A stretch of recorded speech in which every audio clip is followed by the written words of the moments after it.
First, you need to know what your energy is. You have 7 chakra systems within the body, or 7 vortexes.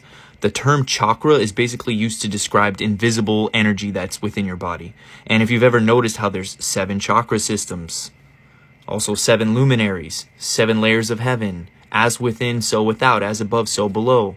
When you understand the knowledge behind the Kundalini, the 7 chakra systems represent the different inner cosmic planes, and this connection is responsible for aspects of the human experience, and based off of cleansing them, balancing them, and even mastering them can offer you abilities.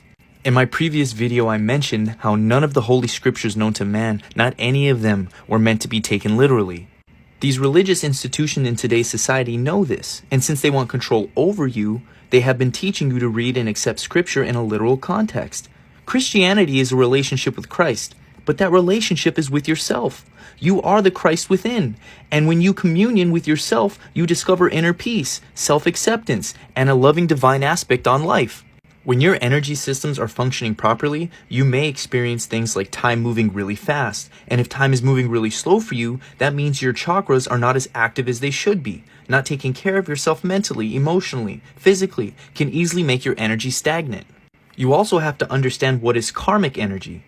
Karmic energy refers to negative energy stored in your light body. This energy can work against you. This is the type of energy that can disrupt your flow. This is also called karma in relations to Hinduism and Buddhism. Karma is the sum of your actions in this life and previous lives, deciding your fate in future existences. Like, what do you think the avatar state is? It's another metaphor for Christ consciousness, Kundalini awakening. They're all allegories and metaphors to reach your soul and not your ego. Exactly why some of these children's shows, animes, mangas have the most beautiful allegories on energy. Like, this is one of the best explanations on the chakra systems, how to open your 7 chakra systems explained in a children's show, which is, most of you guys know this show, Avatar: The Last Airbender.